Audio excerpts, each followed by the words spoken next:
It has been called a tool of the devil, the one-legged thief, and the no-armed bandit. This cold, heartless, money-grubbing monster is really a triumph of freewheeling American capitalism.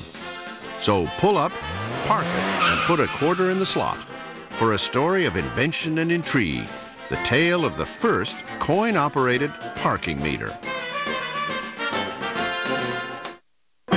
During the 1930s, the number of cars on American highways exploded from a few 100,000 to more than 26 million.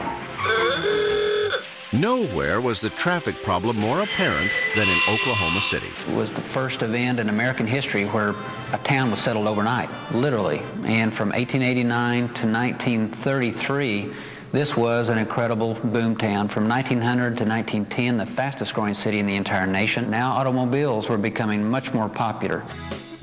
By the spring of 1933, city leaders were fielding daily complaints from local merchants that car owners were ruining business by parking for hours at a time in front of their stores.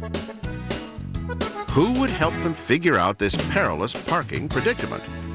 Enter a colorful newspaper man named Carl McGee. McGee was a born promoter. At different times in his life, he had been a businessman, he had been a publisher, he had been an attorney. And in 1933, Carl McGee is chairman of the traffic committee of the local Chamber of Commerce. McGee is assigned to find a solution.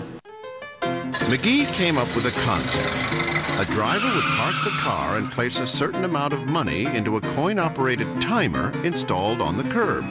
A nickel would buy an hour. Those who didn't pay or left their car after the time ran out would be levied a fine. The invention, which he called a parking meter, would not only solve the problem of downtown gridlock, but would add money to the city's treasury. He had signed a contract with Oklahoma City to design, construct, and test 4 of these devices by July 1st, 1935. But McGee was no engineer and realized he needed help to finish the project.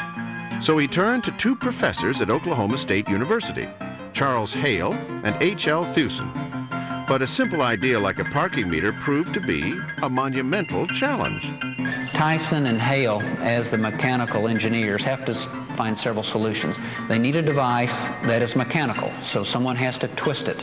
But at some point in the process, the person's control has to be disengaged, so you can't keep turning it. They worked on this for over 2 years. Finally, in 1935, they created a prototype meter which stood about 4 feet high and weighed 12 pounds. Its glass top housed a timer that was triggered each time a coin was placed in the machine's front slot. When time ran out, a flag with the word "Time's Up" would appear, signaling a violation. On May 8th, McGee showed it off to Mayor J. Frank Martin and the Oklahoma City Board of Trustees. Their approval paved the way for the first meter's installation at the corner of 1st and Robinson Streets in downtown Oklahoma City. At first, many didn't know what to make of the alien device. Paying for parking a car? The idea seemed absurd.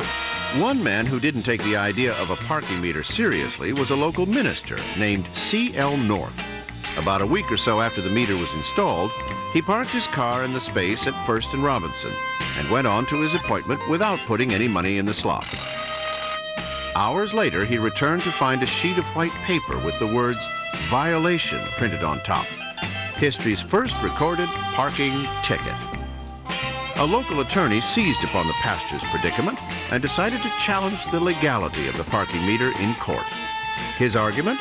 Public parking spaces are just that, and fees for space rental are against the law. But McGee was ready with his own argument. And his approach is that people were not renting space. He thought he'd lose that in the court, so it's not renting space for a nickel an hour. What he's doing is charging a fee to pay for the policing to enforce the law. It goes to court, and McGee wins the case. McGee rushed plans for the meter to the U.S. Patent Office, pressing for quick approval. He sold his newspaper and eventually opened a company aptly named Parkometer Incorporated. The business would manufacture and market the coin-swallowing devices to cities and towns nationwide. Today, there are more than 30 million parking meters in cities around the world. New York City alone generates about $50 million annually from its meters. But the big bucks are in parking meter violations, which bring an estimated $150 million a year to the Big Apple's coffers. In 1961, the prototype, which had been kept in a city services garage, was donated to the Oklahoma City Historical Society. It remains there today, marking more than half a century of squeezing change from hurried motorists. The first public parking meter is on display at the Oklahoma Historical Society in Oklahoma City, Oklahoma. It still accepts nickels, which are donated to the museum.